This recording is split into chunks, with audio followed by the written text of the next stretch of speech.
ए ऐक, ही बॅग घेऊन जा आणि लग्न अटेंड करून लवकर इथे मी वाट बघतोय तुझी. अहो काय झालं? माझ्या माहेरचं लग्न आहे. तुमचं तर पत्रिकेत नाव पण टाकलंय. पत्रिकेत या पत्रिकेत माझं नाव पाहिलं कसं टाकलं? मोठ्या दाजीच्या पुढं पोस्ट लिहिली, पोस्ट PSI. का बरं? ते गव्हर्नमेंट जॉबला आहे. माझं नाव पुढे का नाही लिहिली पोस्ट? हा अहो पण तुम्हाला कुठे पोस्ट आहे? का बरं? WIM असं नव्हतं टाकू शकत? म्हणजे वर्कर इन MIDC टाकू नाही शकत? काय तुमचं? चला. Hello hello. अरे आम्ही फाट्यावरती उतरलोय दोघं जण, आम्हाला घ्यायला ये लवकर. अहो मी खूप कामात आहे दाजी, एक काम करा तुम्ही रिक्षाने या.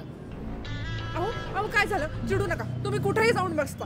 सांगा काय झालंय? काय बोलत तुझा भाऊ? रिक्षाने या. मोठ्या दाजींना घ्यायला 4 व्हीलर पाठवता, छोट्या दाजीला रिक्षाने. तुझ्या घरात ना सगळी किंमत तुझ्या मोठ्या बहिणीला आणि तिच्या नवऱ्याला आहे, आपल्याला 0 किंमत आहे. हे तुला कळत नाही. मी चाललो. अहो जेवणात गुलाबजाम आहे. चाल लवकर. अरे दाजी आले दाजी आले दाजी आले. अरे आपल्या लग्नात दाजी आले. क्या बात आहे दाजी, क्या स्टाईल आहे.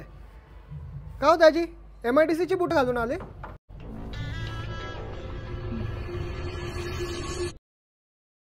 बाई काय करावं या माणसाचं? अहो असं खुरपं घेऊन काय करता इथं? नाही तुझा भाऊ काय बोलला? MIDCतले बुटं घालून आले का? अरे 10 रुपये देऊन पॉलिश केली या बुटांना. आम्ही MIDCतले वर्कर लोक, आम्ही नेहमी खुरपणी करतो. तुम्ही करा लग्न. तुमच्या लग्नात आम्हाला मानपान कुठे आहे? आम्हाला नाही करायचं लग्न. जा. अहो दाजी कुठे चालले? MIDCत कामाला का डायरेक्ट? तुझ्या आईचा हरामखोर साल्या.